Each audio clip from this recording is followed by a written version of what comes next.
দিন পড়া করে নিয়ে আসো না, কিন্তু এই বিদ্যাসাগর, উনি বিদ্যাসাগর যে, তো উনি যে ওনার কত ইন্টারেস্ট ছিল মানে শিক্ষার আর কি। উনি যখন উচ্চশিক্ষা লাভের জন্য মেদিনীপুর থেকে কলকাতায় আসছিলেন, তখন উনি যে মাইল ফলক দেখেছো তোমরা, রাস্তায় যাও কোথায় কত মিটার কিলোমিটার বোলপুর যেতে এত কিলোমিটার লাগবে, দেখেছো তো? ওখানে উনি ওই মেদিনীপুর থেকে কলকাতা আসার সময় ওই মাইল ফলক দেখে দেখে উনি। আরেকটা যেটা বিদ্যাসাগর সম্পর্কে একটা ইন্টারেস্টিং গল্প বলি, মানে তোমরা এই যে পড়াশোনা করো না, ওনার যে পড়াশোনা শেখার হাততালি শেষ হয়েছে।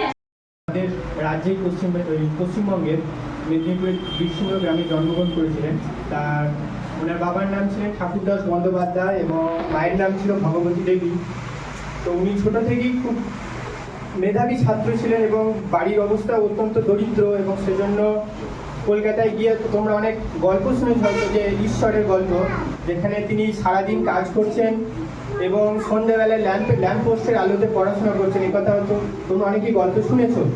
সে মানুষটি ছিল সত্যি প্রথম থেকে খুবই দরিদ্র জায়গা থেকে এসে বড় জন্য হয়তো সমাজ বা যে ঊনবিংশ শতকের সমাজ সংস্কার ঈশ্বরচন্দ্র বন্দ্যোপাধ্যায়, তাকে বিদ্যাসাগর উপাধি দেওয়া হয়েছিল 1839 খ্রিস্টাব্দে। তার বাংলা, হিন্দি, সংস্কৃত বিভিন্ন ভাষায় তার অত্যধিক পাণ্ডিত্যের জন্য তাকে সংস্কৃত কলেজ থেকে বর্ণ পরিচয় প্রথম ভাগ, দ্বিতীয় ভাগ এবং ব্যাকরণ কৌমুদী, যেটাকে বলা হয় ব্যাকরণ সাহিত্যের একটা বেদ বলা হয় যেটাকে, এছাড়া কথামালা, বোধোদয়, এই সমস্ত ছোটদের অনেক গল্প লিখেছেন।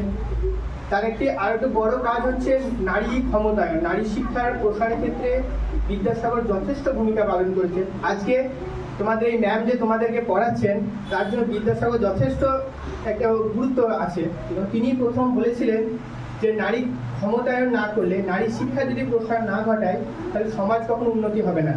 একটা মা যখনই শিক্ষিত হবে তখন একটা পরিবার শিক্ষিত হবে। তার সঙ্গে প্রথম থেকেই নারী শিক্ষার প্রতি একটা বিশেষভাবে জোর দিয়েছিলেন। এবং তো ওনার আজকে জন্মদিন 1820 সালে 26শে সেপ্টেম্বর উনি জন্মগ্রহণ করেছিলেন। আর আমরা যেই মানে উনি কি বই লিখেছেন জানো তো, বর্ণ পরিচয়টা ওনার লেখা, এই যে তোমরা পড়ো এগুলো পড়ো তো, হ্যাঁ? প্রথমেই আমরা তো এগুলো পড়ি। তো এগুলো কে লিখেছেন?